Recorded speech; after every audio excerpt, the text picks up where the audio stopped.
Je suis très ravi de te voir porter ce t-shirt-là, 36 Mafia. 36 Mafia, toi-même, tu sais. Merci beaucoup. Yeah. Comment tu vas? Ça va, hein? On est là. Je reviens à Abidjan un peu, Ouais, voir un peu ce qui se passe. Je n'étais pas venu depuis près de 10 ans. ouais. Donc, je suis venu un peu voir la famille, voir un peu ce qui se passe et tout. Plus de 10 ans. Yeah. Pendant 10 ans, tu étais où? J'étais à Los Angeles. Ok. Ok. Ok. Direct, j'étais à Los Angeles. Yeah. Mais tu dis j'étais à Los Angeles comme si c'était, ouais, non, j'étais à Los Angeles, peut-être je vendais des cartes. Non, qu'est-ce que Yeah. tu faisais à Los Angeles? Non, Los Angeles, je travaillais, je bossais avec des gens, j'étais dans ma carrière artistique. Ouais. Yeah.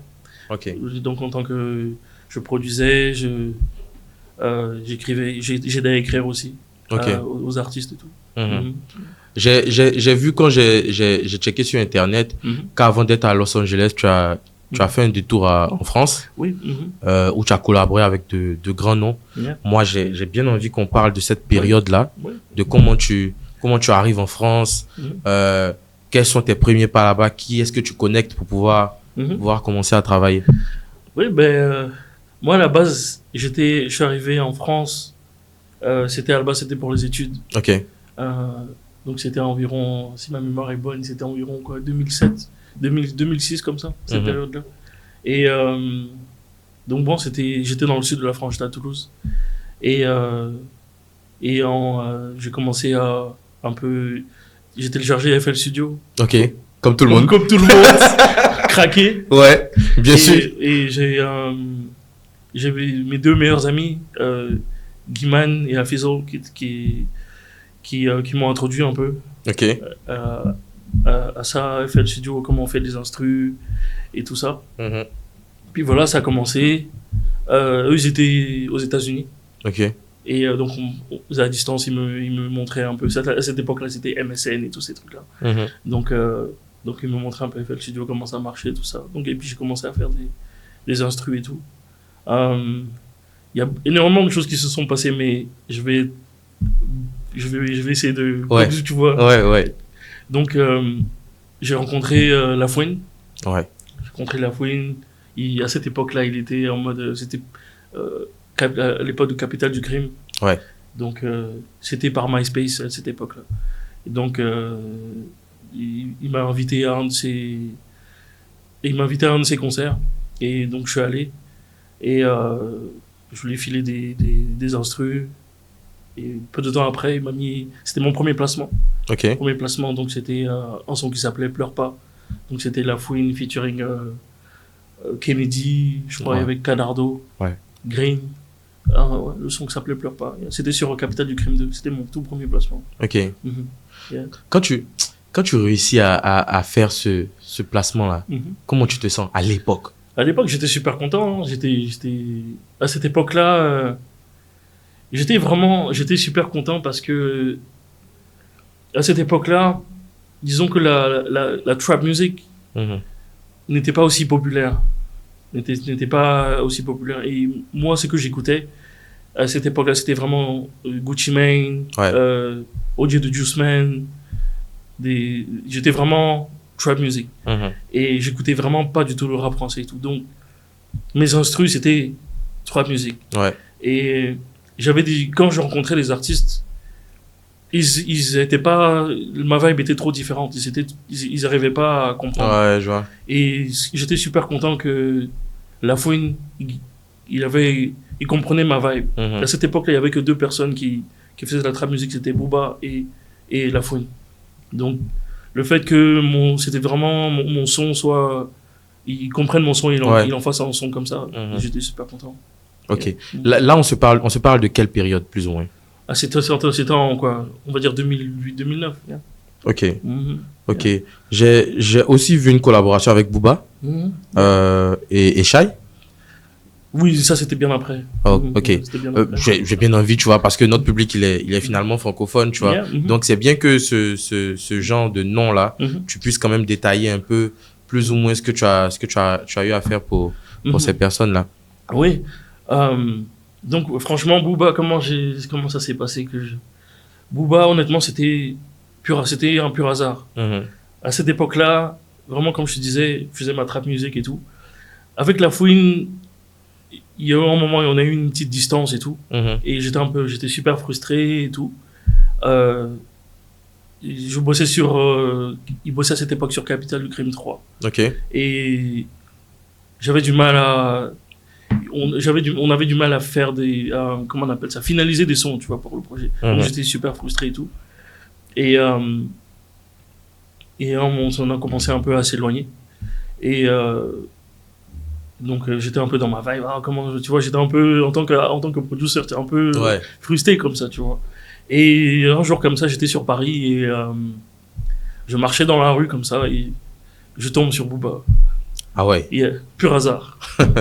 Et quand je le vois, je lui dis, hey, what's up, nanana, je fais des beats et tout. Et à cette époque, c'était les BlackBerry. Ouais. Donc il m'a donné son BBM et tout. On a commencé à échanger, je lui balançais plein d'instrus comme ça. Et il y a un truc fou qui s'est passé. Il m'appelle et il me dit, oh mais tu es déjà sur mon album en fait. Je dis, ah mais comment ça et tout. Et en fait, ici il m'explique en fait que tu vois Mala, son gars sûr, je le followais sur Facebook. Et à un moment il avait mis un email et moi franchement un soir comme ça j'ai envoyé des instrus en fait sur cet email là comme ça. Et il s'avère que Booba il avait écouté. Et il a posé sur un des titres. Et bon, l'album n'était pas encore sorti, ils étaient toujours en train de travailler là-dessus, mais Booba m'a dit que j'étais déjà sur l'album en fait. Une histoire crazy. Donc en fait, tu approches le gars et finalement il te dit, ah mais tu es déjà sur mon projet. Tu es déjà sur vos projets. Yeah. Et c'était quoi le titre du son? Bon, il y avait deux titres en fait. Il y avait deux titres. Il y avait le son de Mala. Dont j'ai oublié le nom. C'est pas grave. J'ai un problème avec le titre. C'est Ennemi. C'était sur Autopsy Volume 4. Voilà, c'est ça. Et puis il y avait un autre titre, Charbon. Mais finalement, il a sorti bien plus tard. Est-ce que Charbon, ça sort pas sur... C'est sorti bien plus tard. Ouais, est-ce que ça sort pas sur Nero Nemesis? C'était sur Nero Nemesis. Ouais, je pense que ça sort sur Nero Nemesis. Yeah. Entre-temps, il y a eu pas mal de titres qui sont pas sortis, malheureusement. Mais on a bien travaillé. Ouais, clairement. À quel moment tu décides d'aller t'installer à Los Angeles? Bon, c'était exactement en 2017. Qu'est-ce qui fait que tu pars là-bas? C'est les études toujours? Non, c'est juste que à un moment, je sentais que ma musique était plus que là où j'étais. Et je sentais qu'il fallait que je tente ma chance. Je sentais que ma musique était plus que c'était. À cette époque-là, je bossais vraiment. Bon, voilà, c'était La Fouine, Booba, Dossé, Damso, Shai et tout ça. Mais je sentais que ma musique était plus que ça. Donc, j'écoutais mon cœur. Justement. Comment, tu sais, moi, dans RDG, j'aime beaucoup les détails. Comment tu décides, d'aller à Los Angeles, concrètement, comment ça se passe? Ben, déjà, j'arrive là-bas, je connaissais que ma copine de l'époque et je connaissais personne. Et franchement, c'était un peu difficile et c'est vraiment Dieu qui m'a guidé en fait. J'ai rencontré des gens, tu rencontres une personne, tu vas au studio, tu rencontres une autre, après ça t'amène à un autre endroit, tu rencontres le manager qui te présente et puis après tu te fais ton réseau comme ça en fait. Et après je suis tombé sur tu tombes sur par exemple un Kodak Black dans un studio, bien tu tombes sur un Chris Brown, bien tu rencontres quelqu'un qui te présente à un autre, à Nicki Minaj ou des trucs comme ça. Mais pour ça il faut être prêt, il faut être préparé, il faut avoir des sons qui sont lourds. C'est comme si quand on te met devant les poteaux, il faut savoir tirer. Faut être prêt à marquer. Il faut vraiment, Après, j'ai beaucoup travaillé, tu vois. Je fais énormément d'instru, je bosse énormément aussi avec des songwriters, des écrivains. Donc on bosse des refrains, des trucs comme ça. Comme ça, quand j'arrive devant un artiste, je viens déjà avec un concept. À quel moment tu te dis, généralement, quand tu taffes, à quel moment tu te dis, cette prod-là, je la vois bien pour tel artiste? Après, c'est... Comment dire? Comment t'expliquer ça? C'est en fonction des... Déjà, il y a différentes vibes comme ça. Parfois, tu fais toi-même ta propre... Tu crées toi-même ta propre vibe, tu vois. Et il y a des fois, par exemple, un de mes artistes préférés, c'était Gucci Mane. Ouais. Gucci Mane, il a son propre truc, tu vois. Maintenant, après, c'est de prendre sa vibe et de toi prendre ta vibe et tu crées un truc, tu vois. Comme ça, comme ça, tu peux proposer. Ouais. J'ai proposé des trucs à Gucci Mane qu'il a vraiment kiffé, mais j'ai pas voulu, par exemple, si il veut des sons, Gucci Mane, il va aller chez Zaytoven, il va aller chez des, tu vois. Moi, je veux qu'il prenne des Bone Collector vibes, tu vois. Donc, tu viens, parce que depuis là, je pense on n'a pas trop parlé du surnom Bone Collector. À quel moment tu décides de t'appeler Bone Collector, gars? Non, mais ça m'intéresse. Franchement, c'était il y a longtemps. J'ai vu, tu sais, avant il y avait les MTV le soir et tout. Et il y avait j'ai découvert le groupe Bone Thugs and Harmony. Thuggish Ruggish Bone. Et j'ai vu ça, j'ai dit, oh, ces gars, ils sont trop chauds. Alors, je sais pas ce qu'ils sont en train de faire et tout, mais moi, je veux être une bombe. je veux être dans cette vibe-là, tu vois. Et ouais, c'est là que le nom Bone, il est venu. Et puis après, il y avait j'étais allé à New York avec mon père et on est allé au Rocker Park. Et il y avait un joueur qui s'appelait Bone Collector. Ah, ok. Parce qu'il était complètement dingue. Ok. Et après, le nom Bone Collector, il est venu comme ça. Et mes amis ont commencé à m'appeler comme ça aussi. Ok. Finalement, c'est resté. Ok. New York dont tu parles, c'est avant ou après ton départ pour Los Angeles? Non, c'était super. C'était même avant ma partie en France et tout. Ok. Donc bien avant ça même, tu avais déjà des voyages sur New York, etc. D'accord. Quand tu arrives parce que tu as parlé de façon très rapide, tu arrives aux États-Unis, tu ouvres un studio, tu rencontres tel artiste, mais je suppose que, tu vois, ça se passe pas en un claquement de doigts. Non, en fait, c'est tellement, il y a tellement de choses, je sais même pas par où commencer, tu vois. Il y a trop, et ça se passe sur 10 ans, tu vois. Si tu veux moi, je veux qu'on procède, par exemple, par anecdote, tu vois. Si tu me prends ta collab, par exemple, avec, tu as parlé de Gucci Mane? Gucci Mane. Comment ça se passe de façon plus concrète? Moi, bon, malheureusement, les sons sont pas encore sortis. Mais il y a une compagnie, un label qui m'avait invité à Atlanta. Ok. Et donc, ils m'ont invité à venir et tout. Et donc, je suis allé. Et donc, il y avait des camps, enfin, on va dire des séminaires, avec différents producteurs et tout.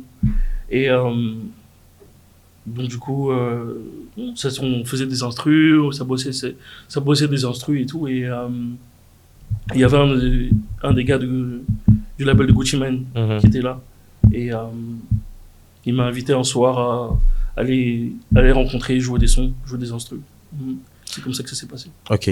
Il y a un titre que moi j'ai découvert dans ta discographie, Hot Girl Summer.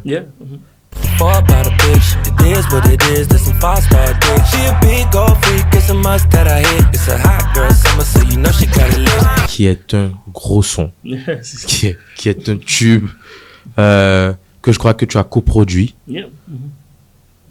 Car la question ne vient même pas. Comment ça se passe? Comment ça s'est passé? Non, mais franchement, ce son, c'était vraiment, c'était super cool, la création. Déjà, moi, je connaissais pas Megan, tout ça, Megan Thee Stallion. Je les connaissais pas du tout.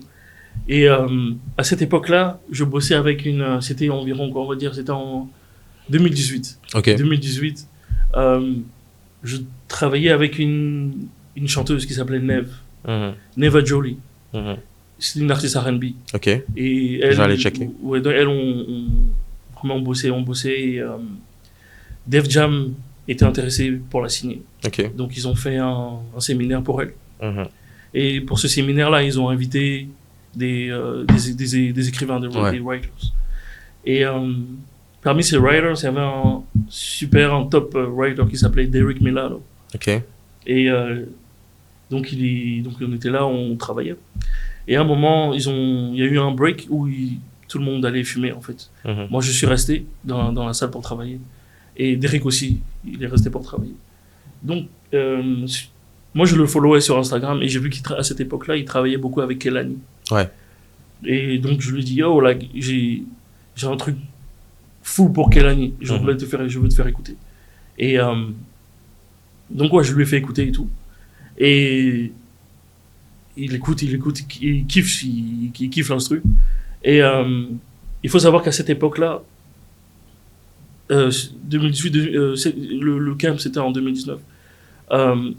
Tout le monde parlait de Hot Girl Summer. Ouais. Mais à cette époque-là, il n'y avait pas de son qui s'appelait Hot Girl Summer. Ouais. Megan, elle passait son temps à poster Hot Girl Summer, Hot Girl Summer, Hot Girl Summer. Mais il n'y avait pas de son. Et on approchait la fin de l'été. Il n'y avait pas de son de l'été encore. Ouais. Et donc, du coup, Derek Milano, il va au studio et il fait le refrain. Et donc, c'est comme ça il a fait juste le refrain. Et on s'est dit, ça peut être un bon featuring Megan Thee Stallion, featuring Drake. Et il était super pote avec Juicy J. Ouais. Juicy J, à cette époque-là, c'est vraiment le big bro à Megan Thee Stallion. Donc, il m'a dit, il va envoyer la démo qu'on a faite à Juicy J. Il va faire écouter à Megan et on va voir, tu vois. Donc, on envoie un message. Juicy J, il envoie plein de flammes comme ça. Et il me demande il demande des pistes de l'instru. Il veut rajouter sa vibe dessus, tu vois. Donc, moi, j'envoie les pistes. Après, Juicy J, je rentre en contact avec lui et tout. Megan Thee Stallion, elle adore le truc. Okay. Elle adore le son. Et on essaie d'avoir... à cette époque-là, bon, c'est un peu... elle était dans le business, elle était en bif avec Drake, en fait, à cette époque-là. Donc, Drake, c'était mort. Ouais. Donc, du coup, voilà, ils ont remplacé Drake par Ty Dolla $ign. Ouais. Et donc voilà, ils veulent sortir le truc, mais le label demande, peut-être qu'on va mettre quelqu'un d'autre et tout. Et le label décide de mettre Cardi B. Ils envoient Cardi B. Cardi B, elle prend son temps, parce qu'elle n'écrit pas ses textes. Ok. Donc, elle prend son temps et tout. Et finalement, ça se fait pas. Donc, ils décident de sortir le titre avec juste Ty Dolla $ign. Une semaine avant que le son sorte, je crois, Nicki Minaj, elle fait un live sur Instagram. Et je crois Megan Thee Stallion, elle a joint le live et elles ont commencé à être cool, à rigoler online et tout ça. Et après, naturellement, après le live, je crois Megan Thee Stallion a décidé de, ça peut être cool, un son avec Nicki. Elle a envoyé le titre à Nicki. Nicki, elle a kiffé. Elle a fait son verse. Et la semaine d'après, le son est sorti. Avec, voilà. Tu as toute l'histoire. L'histoire que tu viens de me raconter, elle est incroyable. Elle est vraiment incroyable. Yeah. Quand tu finis c'est-à-dire, on est passé de l'étape d'envoyer une démo à Juicy J pour pouvoir voir s'il valide ou pas, à un son qui est en feat avec Nicki Minaj, Megan Thee Stallion, et Ty Dolla $ign. Quand tu finis ça et que tu es dans ton salon, qu'est-ce que tu te dis? Je dis que c'est fou. Mais après, je vais aller dans un autre sujet. Et ça, c'est bien pour les producteurs qui... Ouais. Moi, j'avais un problème, en fait, c'était que j'étais tellement à fond dans mon truc que je ne vivais pas, en fait. Ouais, je passais ma vie au studio. Et moi, mon goal à cette époque-là, je veux un number one on the Billboard. Je veux un number one. Et j'ai focalisé ma vie à cette époque-là à avoir ça. Ouais. Et ce qui s'est passé, c'est que quand c'est arrivé, quand à un moment tu veux tellement quelque chose et que tu l'as, à un moment et que ça arrive, ben à un moment tu es perdu, tu dis mais bon. Et donc ça m'a amené, c'est un peu paradoxal ce que je veux dire, mais ça m'a mis en dépression en fait. Ok. Yeah.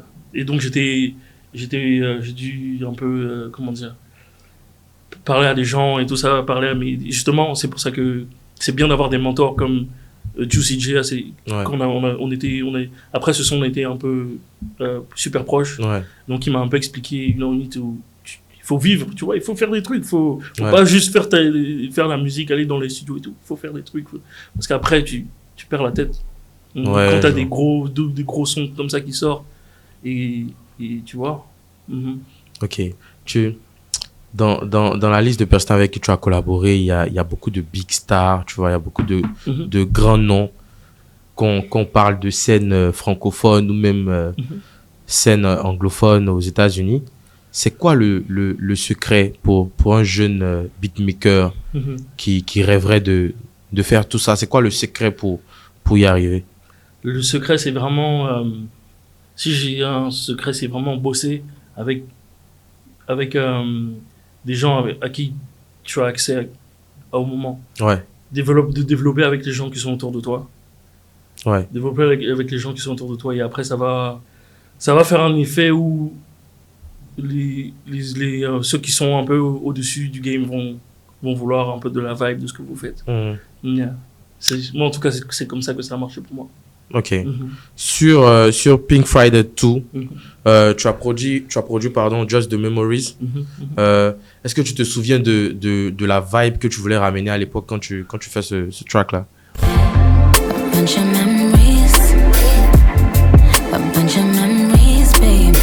Oui, en fait, moi, aux États-Unis, je suis connu pour des sons club qui sont très rapides et tout ça. On appelle ça les sons ratchet.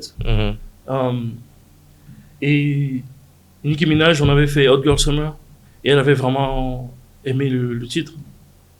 Donc elle bossait sur son album, donc elle m'a demandé de passer au studio pour faire écouter des trucs. Et donc je suis allé avec plein de sons ratchet, plein de sons ratchet et tout. Et je suis allé avec un son reggae. Ok. Devine lequel elle a kiffé. Le son reggae. Bien sûr que c'est le son reggae.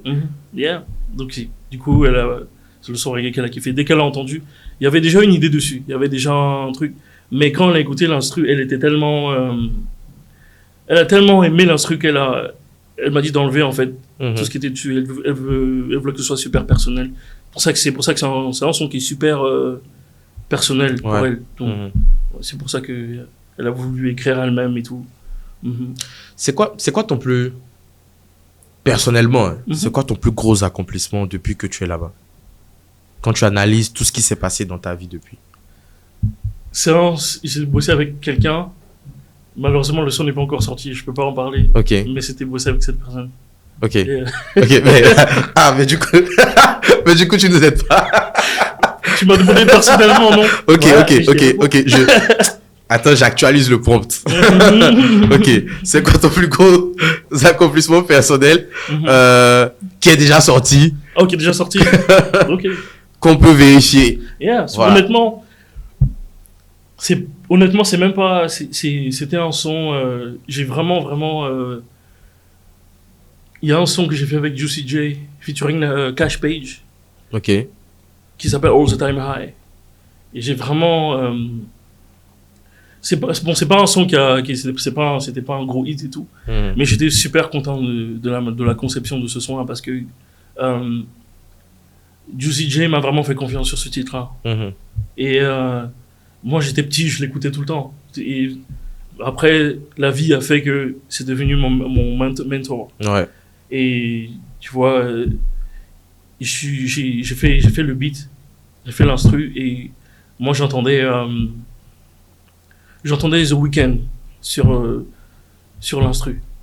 Et après, j'ai un de mes songwriters, un de mes écrivains, je lui dis, fais un truc un peu...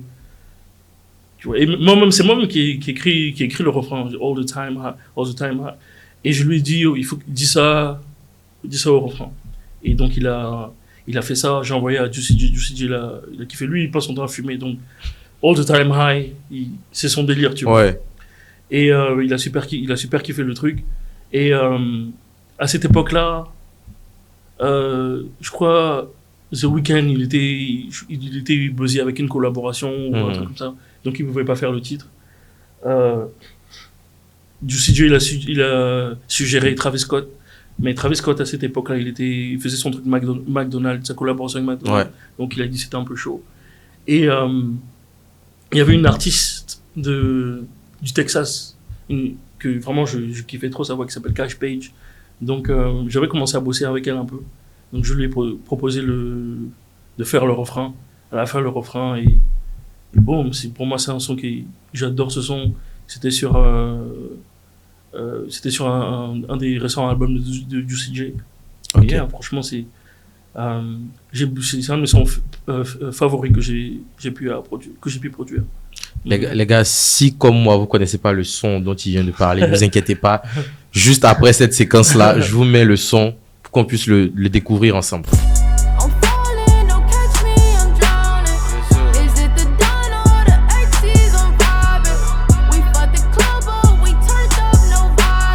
Quand tu parles, tu parles beaucoup de j'ai écrit tel refrain pour tel artiste, j'ai écrit tel truc pour telle personne.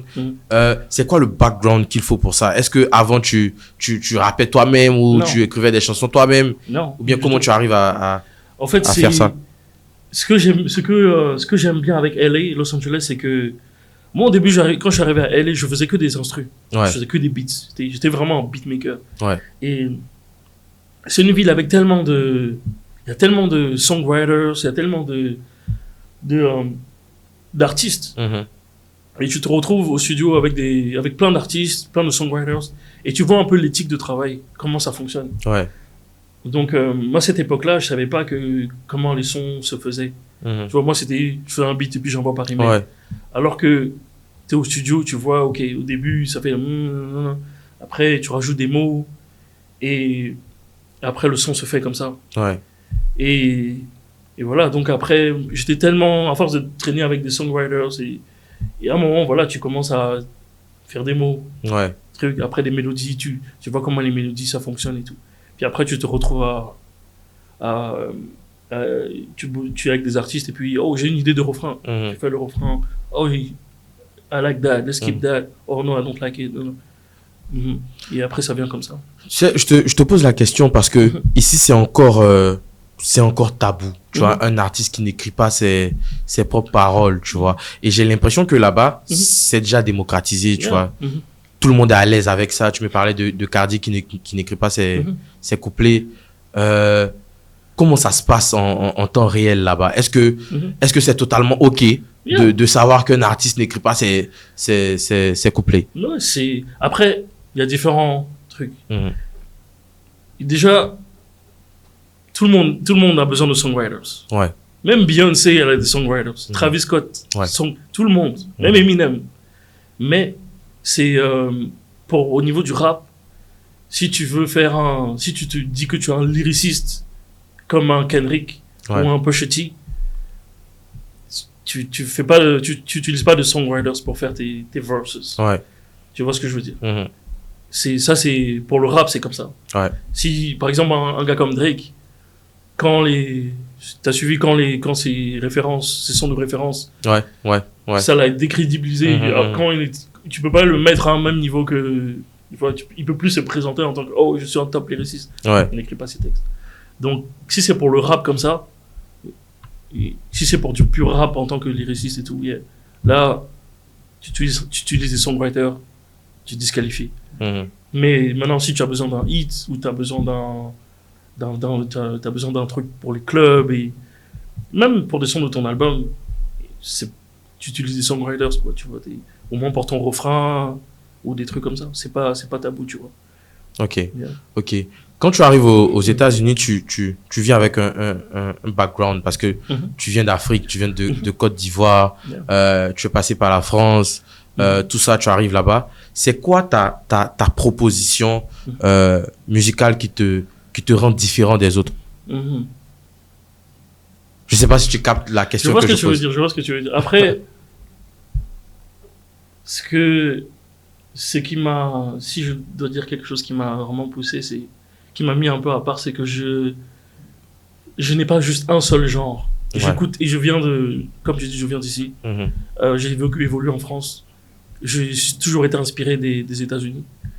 Mais j'écoute énormément. J'écoute énormément ce qui se passe, tout. Donc,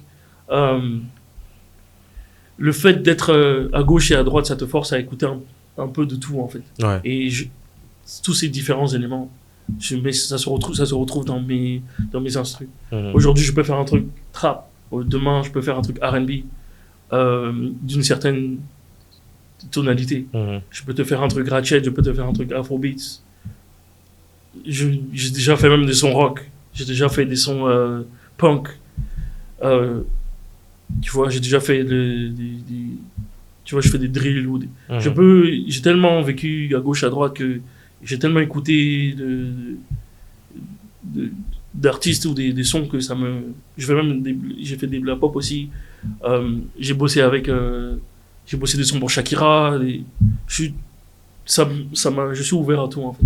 Ok, tu sais, tu as parlé de j'ai déjà fait des sons rock. Yeah. Et moi ça me fait penser à un son actuellement qui cartonne beaucoup sur notre territoire ici. Ces deux artistes, ils s'appellent Toto le Banzou et Harry. Ils ont fait un son qui s'appelle Stabilise, qui est du rock ivoirien. Moi, j'ai envie de te faire découvrir ça maintenant. Si. Faut que tu me dises ce que tu en penses, tu vois, si ça te dérange pas trop. Direct, non? Attends, je te mets ça. Attends que tu vois. Okay.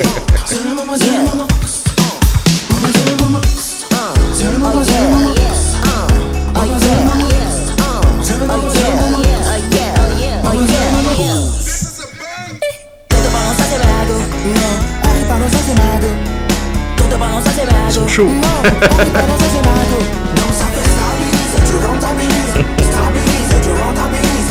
Ils sont chauds. Stabilize, how do I do for a round stabilize? Talk to me from a round stabilize. I bet the kiss from a round stabilize. On classique à round stabilize. On total à round stabilize. Tu vois, ça dit, il te mélange du français, de l'anglais, même du baoulé dans le truc. Yeah, c'est lourd.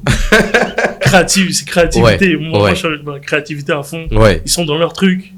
Et ça, c'est respect. Ouais. Ouais, ça, je respecte trop. Ils sont dans leur délire, ils croient en leur truc. Ouais. C'est nickel. Yeah. J'aime bien ça. Est-ce que depuis ton départ, quand même, tu as quand même gardé des contacts avec la Côte d'Ivoire depuis? Yeah. Bon, ce qui le prouve, c'est qu'on est là, on est assis là, tu vois. Mais j'ai bien envie que je t'étale un peu sur la question, quoi. Après, niveau collaboration ou niveau... Je pense d'abord, dans un premier temps, niveau, je sais pas, revenir au pays, s'informer sur qui mousse actuellement au pays, qu'est-ce qui marche bien, tu vois. Après, voilà, quand tu es là-bas, cette fois, c'est un peu difficile. Ouais. Mais moi, je regarde toujours, je parle à des amis qui sont là. Ouais. Je regarde un peu, je vois qui gère le game. Ouais.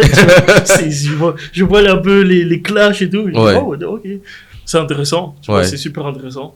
Je vois ça, j'ai dit, ça fait avancer. Ouais. Je me rappelle avant la dernière fois que j'étais venu, le rap n'était pas aussi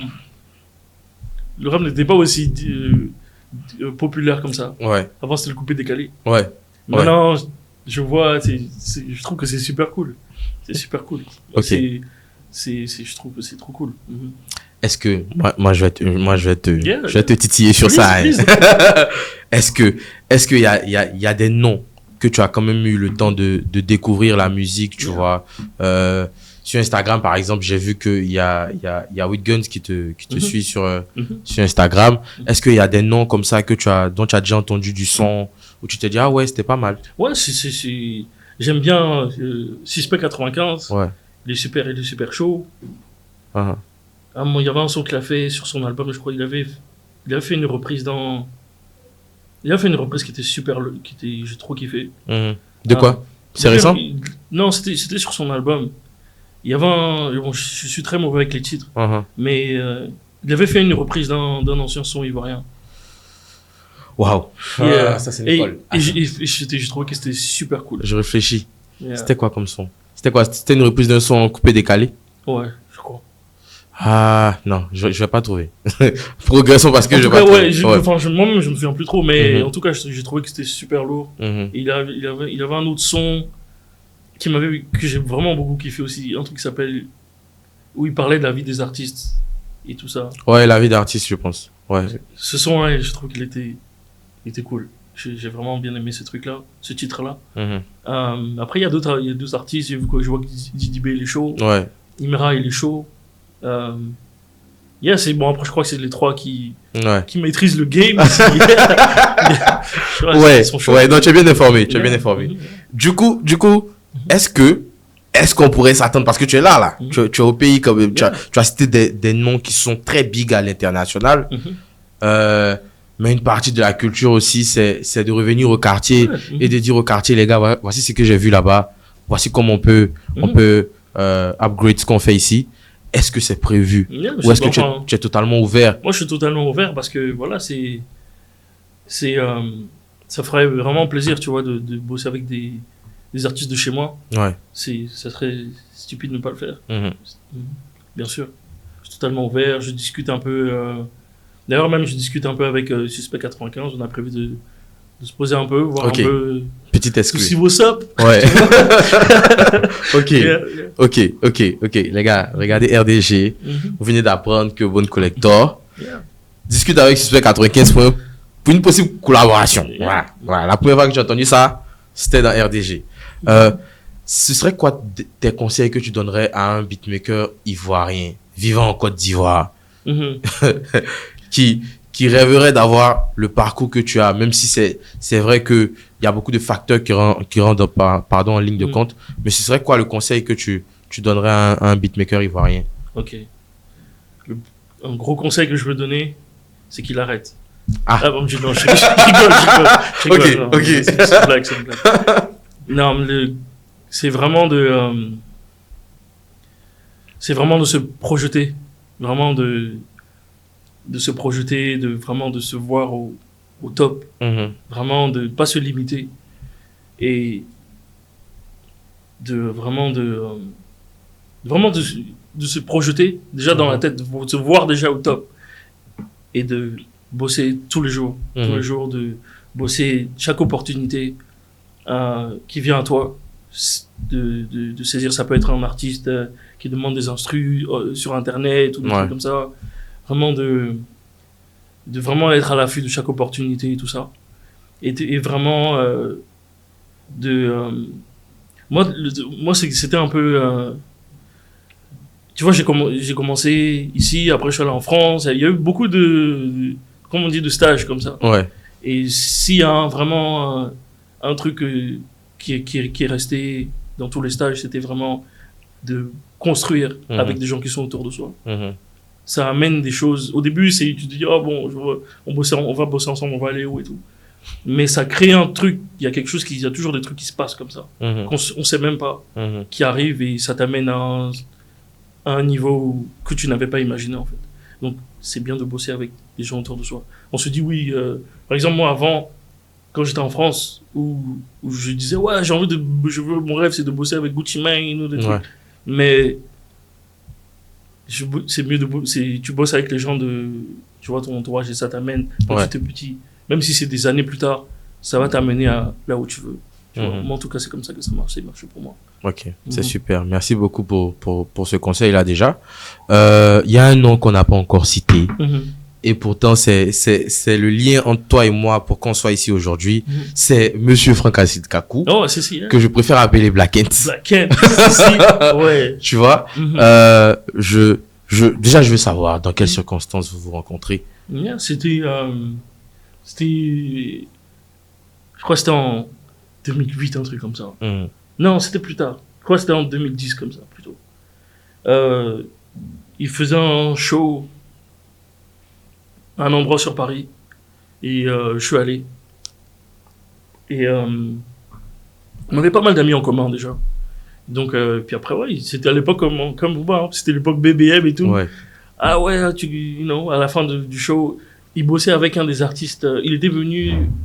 il faisait un show avec un gars qui s'appelait Guedin. Guedin qui était dans le crew de La Fouine, avec qui je bossais.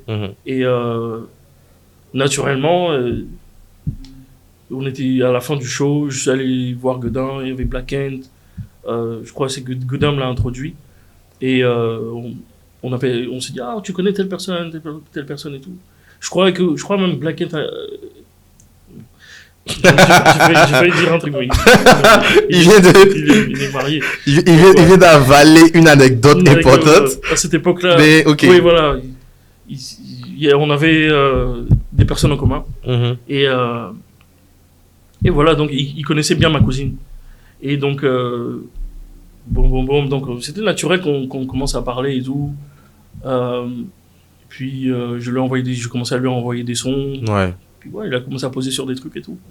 Ok. Donc il y a des sons qui sont sortis de Black Hand que tu as. Tu peux nous dropper 2-3 noms comme ça là, juste comme ça. Je vais pas te mentir, frérot. Tu n'as pas les noms. Je suis très mauvais avec les... Mais là, tu vois, maintenant il est devenu big boss. Justement, tous les sons, il les a effacés. C'est vers ça que je voulais t'emmener. C'est au moment où tu rencontres un MC qui a vraiment la dalle, qui a envie de montrer au monde tout son art, tout son talent. Tu es revenu des années plus tard en Côte d'Ivoire. Il est maintenant DG d'Universal Music Africa. Il a d'autres batailles à mener. Qu'est-ce que toi, ça te fait de voir ça? Moi, ça me fait plaisir. Ça me fait plaisir et je le connais. Je sais que il a toujours été un gros fan de Jay-Z. Tu vois. Donc, il fait comme son idole, tu vois. Ouais. Ça me fait plaisir de voir ça, tu vois. Je le connais. Je sais que... Yeah. Tu vois. tu viens de résumer le truc. Yeah, tu vois ce que je veux dire? Ouais, clairement. Donc, mais Jay-Z, il est revenu, hein. Black Hand, what's up? Je veux tellement que tu l'adresses ce message. Le Blackie, on a besoin de toi. On a besoin de toi, vieux. On a besoin que tu reprennes le bike. Que tu donnes un peu de leçons là, quand même. Et puis après, tu te bats, je sais pas moi, à 6 litres. Hit your boy. Ok. Tu sais, il y a une artiste que j'ai écouté il y a pas longtemps, qui a fait un gros buzz ici en Côte d'Ivoire. Elle s'appelle Sarafina the Great. Je sais pas si tu connais. Si, ouais, son manager m'avait contacté. Ok. Moi, je veux que tu me donnes ton point de vue sur ce qu'elle fait là. Parce que j'ai l'impression qu'elle est en train de rapprocher les États-Unis et la Côte d'Ivoire, tu vois. Franchement, je trouve que c'est lourd. Moi, j'ai écouté, elle avait sorti un son qui avait pas mal tourné sur TikTok. Ouais. Je trouvais que c'était cool. Elle a sa vibe, tu vois, elle est créative et tout. Et elle fait des...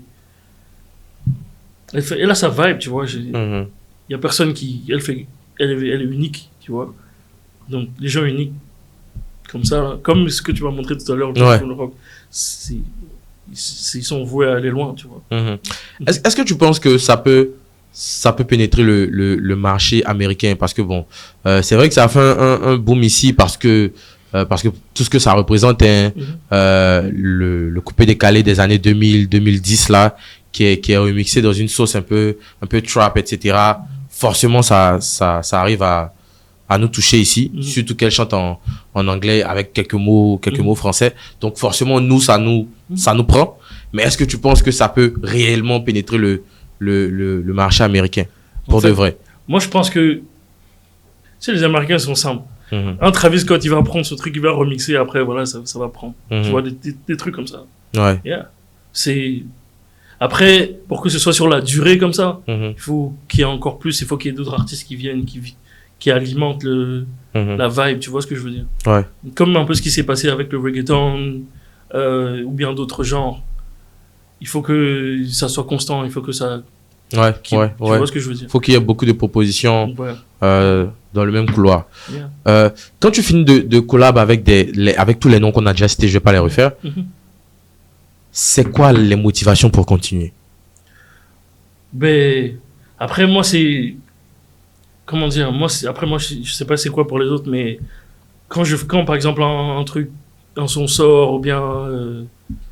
je veux encore plus. Par exemple, quand moi j'ai eu mon number one à The Billboard, après c'était je veux un autre encore. Ouais. Je veux un autre encore. Et bon, après ça c'est un cercle vicieux, mais moi en tout cas c'est comme ça que ça marche chez moi. Je veux toujours Another one, comme dit Khaled. Ouais. Yeah.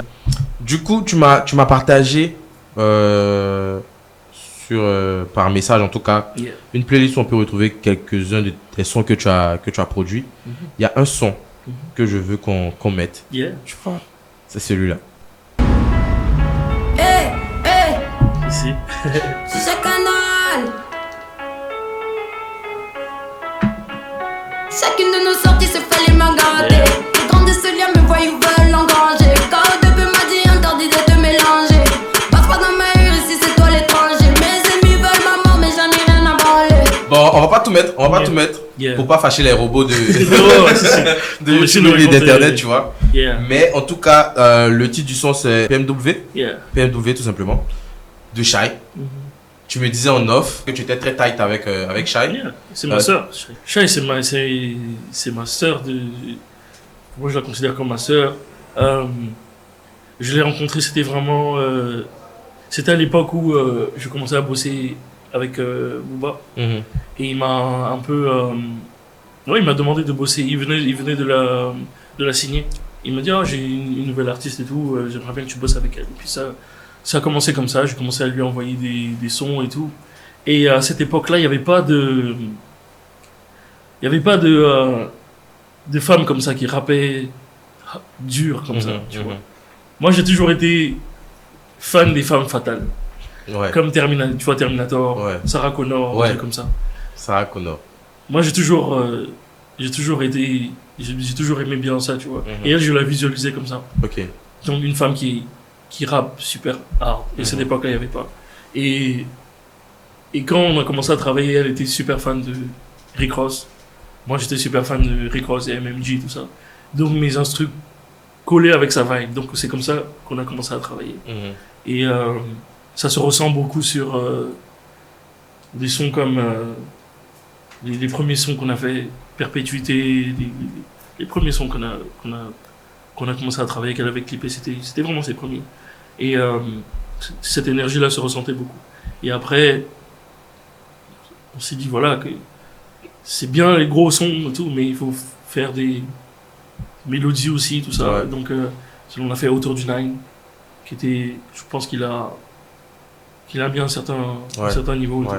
Puis on a toujours moi, c'était ma première aussi expérience où j'aidais une artiste avec sa vision. Certes, à cette époque-là, j'étais beatmaker, mais bosser avec elle, ça m'a mis à un niveau où je comprenais ce que c'est vraiment être un producteur actuellement. Tu vois. Donc, il y avait elle m'avait introduit à son frère, Olivier, le motif. Donc, avec lui, on a directement, c'est devenu un de mes meilleurs amis, je le considère comme mon frère. Et on a commencé à travailler vraiment dur. Je faisais des instrus, je lui envoyais.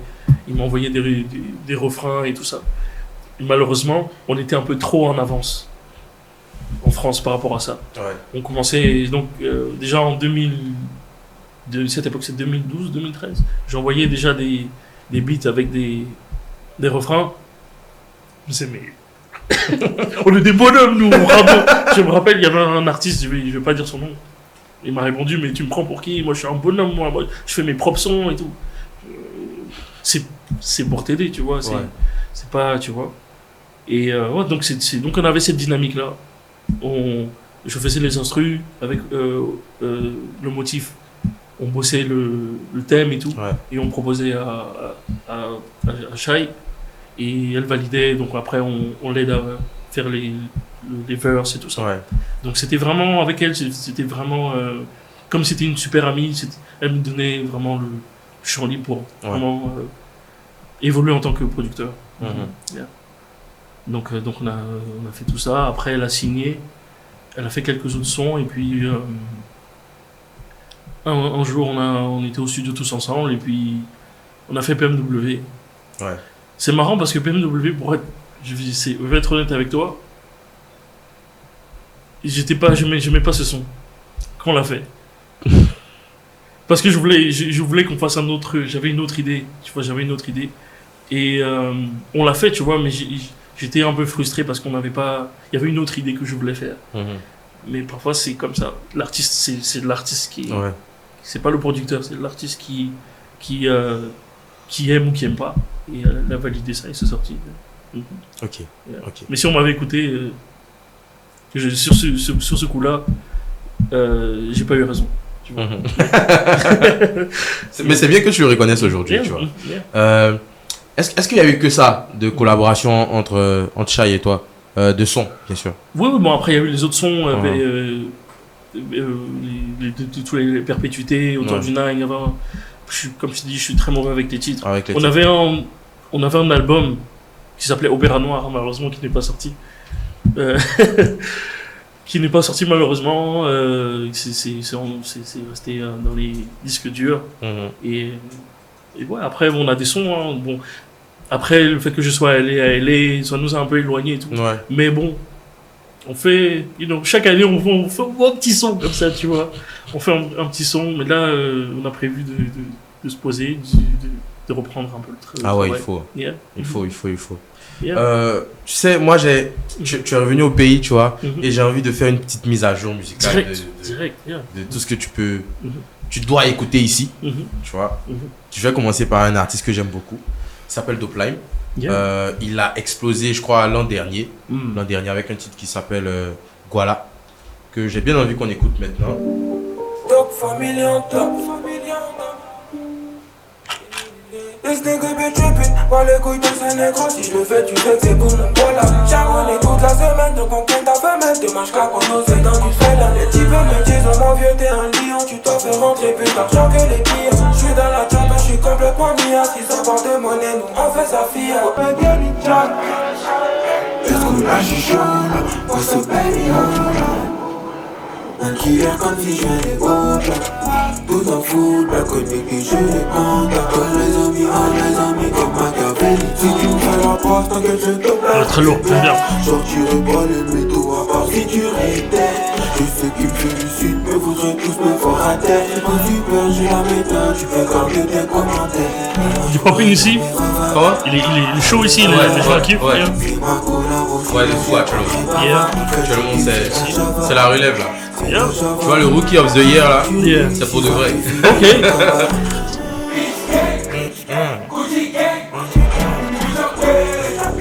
Ils sont des choses, j'aime bien. Ouais. Il est lourd. Ouais. Je préfère le deuxième son. Tu préfères le deuxième son? Yeah. Ok. C'est ma vibe.